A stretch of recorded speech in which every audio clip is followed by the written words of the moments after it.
Are you intimidated or overwhelmed from all the advice around writing tools? In this episode, we'll help you try to find tools and processes that fit your brain.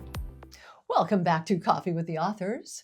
I'm Wendelin Van Draanen. This is Mark Parsons, and we're here to help you decode the craft and business of writing, try to help you attain your writing dreams.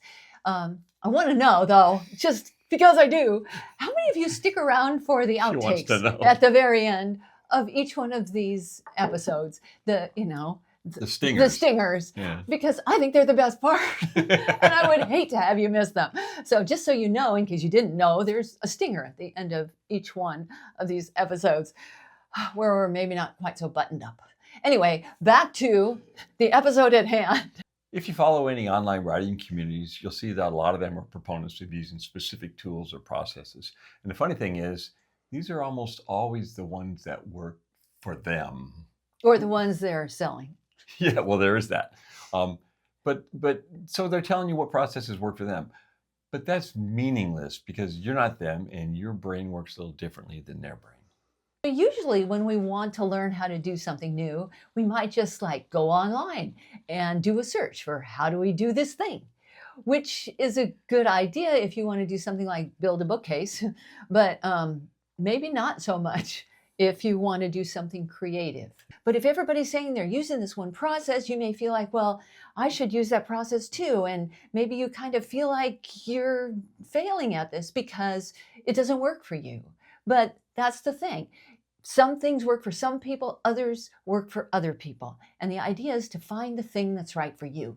Sometimes online you'll hear, if you're a plotter, do this, if you're a pantser, do that. But in reality, almost none of us are pure plotters or pure pantsers. Almost all of us are somewhere on a scale. And of all the writers I know, we're all at a slightly different point on that scale. I've arrived at a system that's worked for me for probably the writing of 5 or 6 novels. And I've never seen it anywhere else. It's different than almost any writer I know. I'm not even going to bother describing it to you because it probably won't work for you. But my point is, it's very different from all the kind of conventional wisdom that you see. And yet it has worked for me and it's worked for a few other people also. And I suspect most of us are like that. Our brains are very individual, and I think there are as many different processes as there are writers. So give yourself permission to find your own way. It's almost always a mistake to think that there is only one way or this is the single way.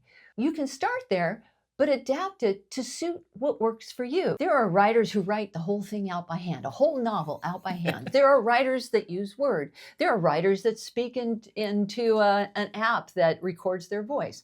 There are writers that use Scriveners. There are writers that use all sorts of combinations of things.